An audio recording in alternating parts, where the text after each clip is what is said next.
Hello YouTube, I'm David Frankel. And I'm Duncan Friedberg. And we're at Bury Metrolink stop. So we're starting today at Bury Bolton Street, the original terminus of the Bury line. But there have never been any trams here, obviously, so how can this be the terminus of the Bury line? And as a matter of fact, this doesn't look much like a terminus at all. Now between Fallowfield and Westwood, the Metrolink takes a very sharp turn indeed, which is strange because heavy rail doesn't really do that. In fact, this doesn't look much like heavy rail at all. And also, why does this suspiciously look like an abandoned junction? I'm here at Oldham Monks. Well, not the Oldham Monks. Well, it is the Oldham Monks, but it's not the current Oldham Monks, it's the original Oldham Monks. So I'm standing on the spot of High Street Metrolink stop. So I'm here at Deansgate Castlefield. Here I am at Exchange Square, the newest stop on the network. This is near the site where in 1996 a bomb went off that was planted by the IRA, which destroyed many of the buildings. But we'll find out more about that in part 2. Hello YouTube, I'm David Frankel. This is the post box that survived the 1996 Manchester bomb. That's the second city crossing. And this is part 2 of Secrets of the Metrolink.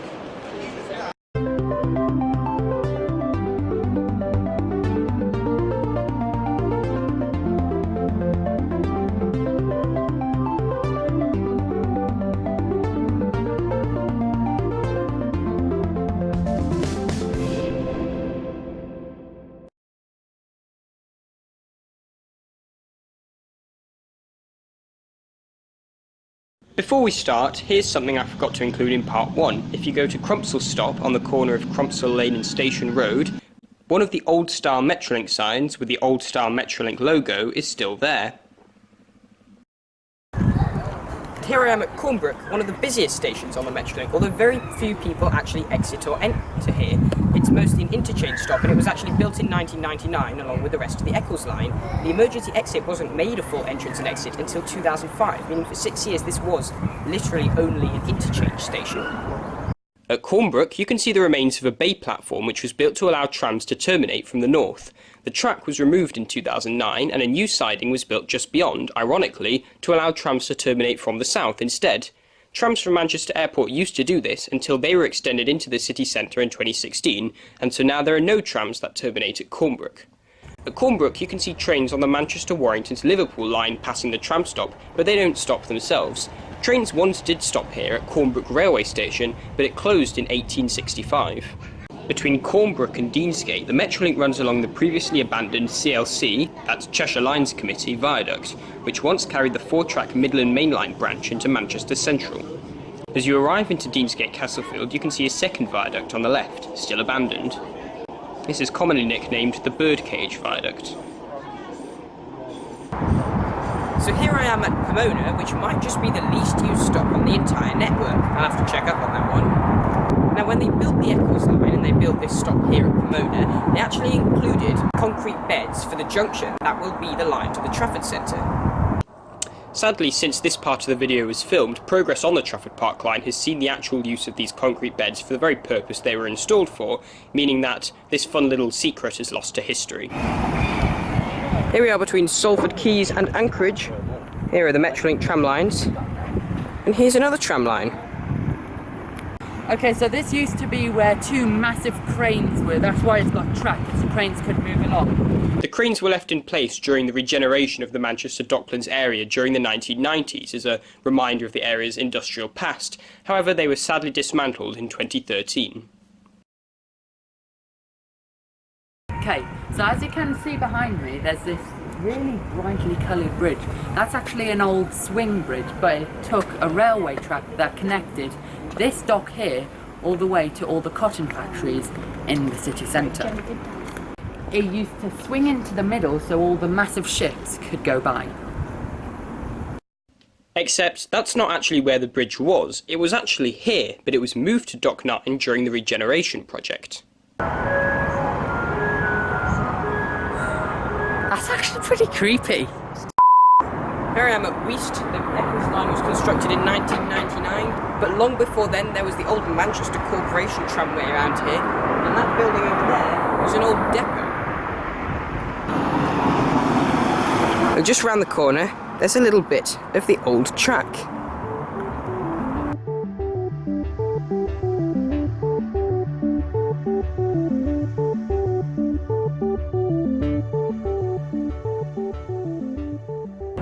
So here we are at Old Trafford, Exchange Quay. This is actually one of the closest stops to Old Trafford Stadium, which is actually right behind me. Exchange Quay, as the crow flies, is actually the closest stop to Manchester United Stadium. Old Trafford, which is where most people go, isn't even second. Pomona is. In fact, when Pomona was built, there were turnstiles added in case of crowding, but they were soon removed after Metrolink realised nobody was using them. If you look really closely at the tiles, you can just about see where they were. It's a good job that nobody uses Pomona during match days, because the narrow platform would probably become pretty dangerous. However, once you take into account the road layout, Old Trafford is in fact closest to the stadium because it's on Warwick Road, which is a nice long straight road which leads straight to the stadium. Oh, and by the way, when the Trafford Park line opens, Wharfside will become the closest stop to Manchester United. In fact, it originally was going to be called Manchester United, but the likelihood is that transport planners hoped that giving it a more generic name would stop everybody concentrating on one stop, which could cause massive overcrowding.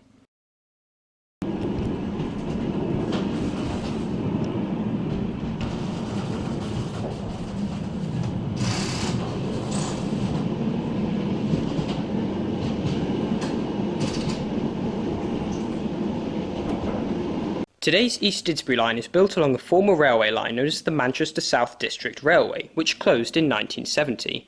It originally passed under the modern-day Altrincham line without a junction. When the East Didsbury line was built, the northbound track was built under the existing tunnel to dive under the Altrincham line in order to reduce track conflicts. So if you hop on a northbound tram from Furswood to Trafford Bar, you can see where that tunnel used to continue.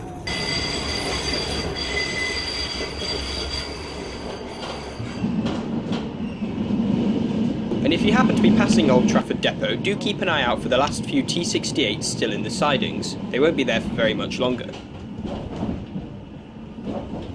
On the stretch of the former South District Railway, now used by trams, there used to be 3 stations: at Chorlton-cum-Hardy, don't snigger, Withington, which has also been called Withington and West Didsbury, and Withington and Albert Park, near today's West Didsbury stop, and Didsbury.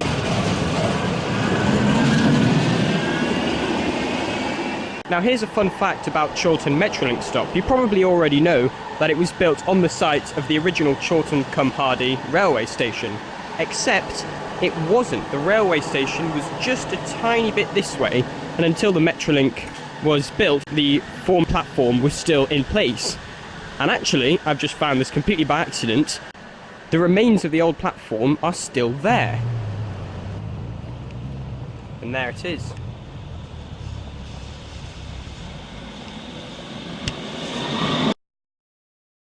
So here we are at St Werburgh's Road, the tram junction between the Manchester Airport and East Didsbury line. We are also on the site of an original railway junction. So the East Didsbury line is a converted railway line, however the airport line is not, where the other branch of the junction actually went in the opposite direction, this direction. This is the former Fallowfield Loop. The Fallowfield Loop, built in 1892, ran from what is today St Werburgh's Road to Gorton and Fairfield in the east of Manchester. It actually outlived the southern half of the South District Railway, remaining open to freight traffic until 1988. The former trackbed is now a cycle path. That gives me an idea. Today's Didsbury Village stop is just a bit further down the line from the site of Didsbury Railway Station. Unfortunately, there's no trace of the former station platforms or building, but there is this old station clock still jutting out into the road. So I'm here at the end of the line in East Didsbury. There's the terminus, but you might notice that the line seems to keep on going.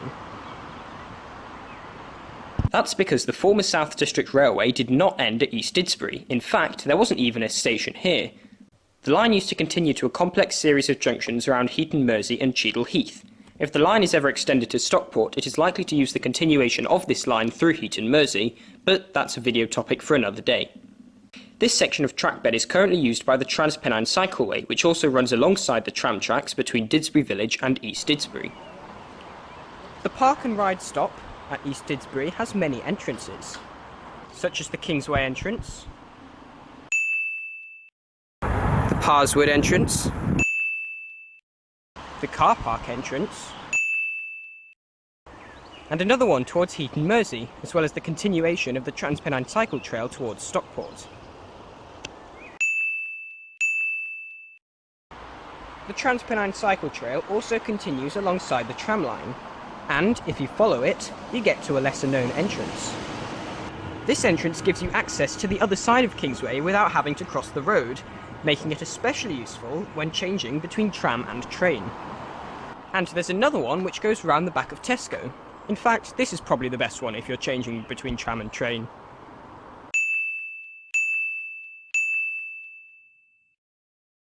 Not so much as a secret, but a word of advice here at Manchester Airport. If you are flying in or out of the airport, travelling between the airport and the city centre, don't take the tram because it takes about an hour. The train over there takes about 15 minutes.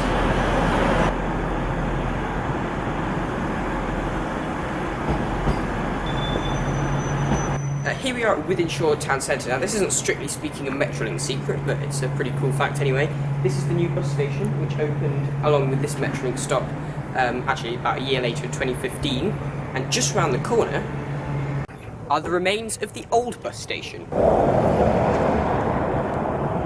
Spooky.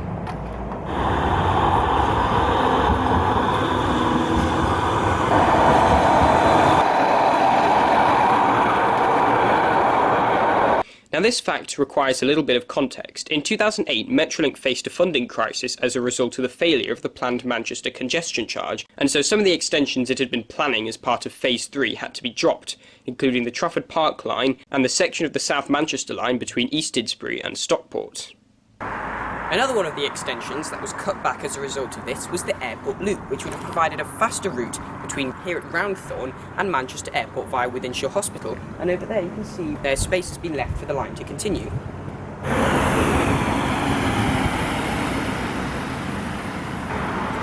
Here I am at Bagley, where the tram line passes over the railway line between Stockport and Altrincham.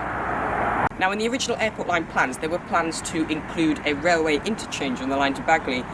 This was never built, but it could still be built in the future, so come back here in maybe 10-20 years' time, and there could be a Bagley railway station. A station did once exist here at Bagley, but it was closed in 1964.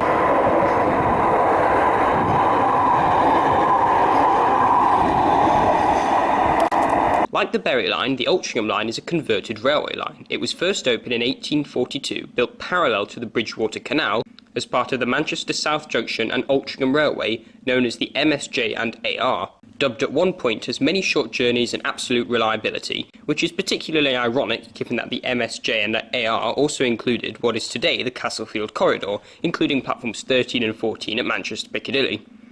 The line was electrified as far back as 1931, and until it was converted to Metrolink, had through services to Alderley Edge and Hazel Grove. Prior to the conversion of the Altrincham line to Metrolink, Trafford Bar was called Old Trafford, and Old Trafford was called Warwick Road.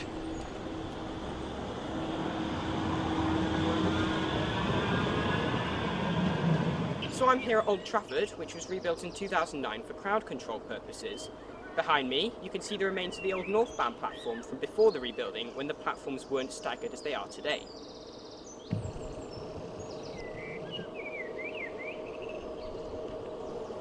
But if you look carefully behind it, you can see another platform, and in fact, a fourth one.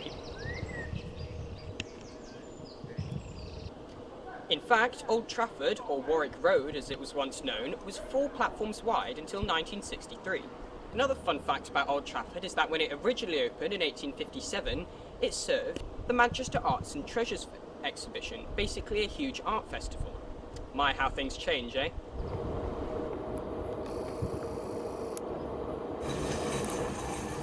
In fact, an entire section of the Altrincham line was 4-tracked until 1963, with traces of former platforms also being seen here at Stretford.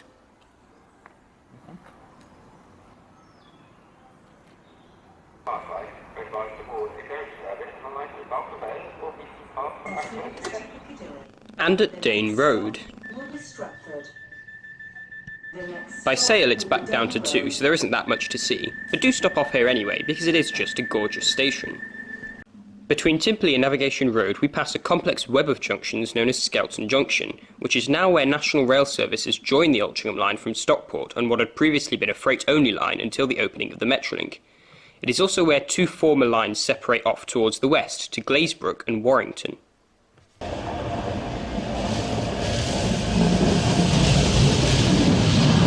As I said at Newton Heath, Metrolink and Network Rail can't really seem to share, which is why Navigation Road may look like an ordinary station if you don't look too hard, but it's actually made up of two bi-directional platforms. One for the Metrolink, and one for National Rail. And that brings us here to Altrincham, terminus of the Metrolink and of this video.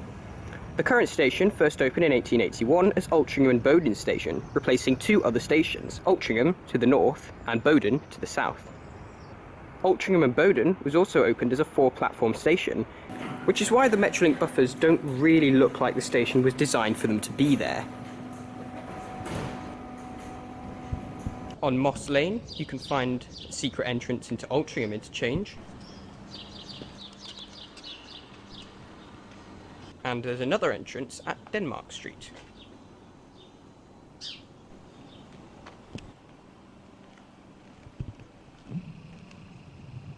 Also, fun note about Altrincham, Metrolink yellow, Northern blue.